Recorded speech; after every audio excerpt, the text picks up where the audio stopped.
চাঁদা না দেয়ায় যশোরের বঙ্গবাজারের চৌধুরী ফার্মেসি অ্যান্ড সার্জিক্যাল হোমে লুটপাট চালিয়েছে সন্ত্রাসীরা।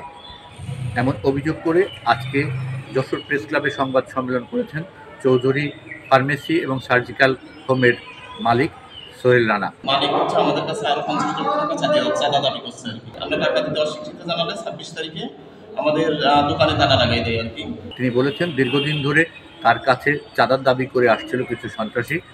এই চাঁদার না দেওয়ার কারণে মঙ্গলবার দুপুরে বঙ্গবাজারে 7-8 জন সন্ত্রাসী তার দোকানে লুটপাট চালায়। নগদ 50 লক্ষ টাকার মালামাল এবং ক্যাশ থেকে নগদ 5 লক্ষ টাকা নিয়ে টোটাল 55 লক্ষ টাকার মালামাল লুট করে নিয়ে যায়।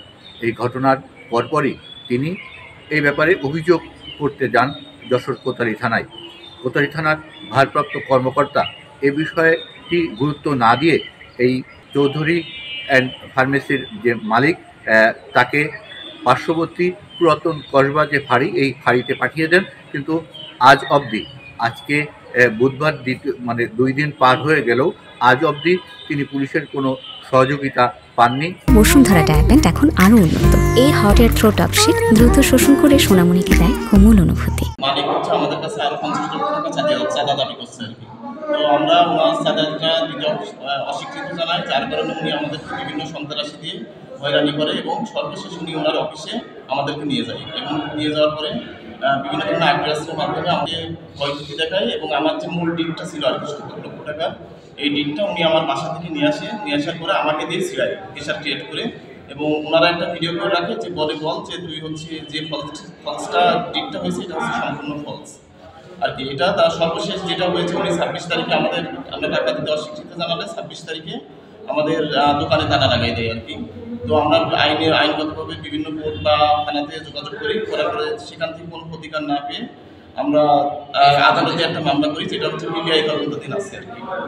তো সর্বশেষ 7 তারিখে উনি যেটা করে, গতকাল আপনার আনুমানিক দুপুর 12টার দিকে কয়েকজন সন্ত্রাসী নিয়ে উনি আমার দোকানে যত মাল ছিল, প্রায় 50 লক্ষ টাকার ওষুধ ছিল, সেই ওষুধগুলো উনি লুট করে আর কি। এবং আমার ক্যাশে হচ্ছে আপনার 5 লক্ষ টাকা ছিল এবং যত কাগজপত্র ছিল সেগুলো উনি লুট করে নিয়ে চলে যায়। তিনি এখন প্রাণনাশের হুমকির মধ্যে রয়েছেন। যারা তার দোকান লুটপাট চালিয়েছে তারা এখন তাকে প্রাণনাশের হুমকি দিচ্ছেন বলে সাংবাদিক সম্মেলনে অভিযোগ করেছেন।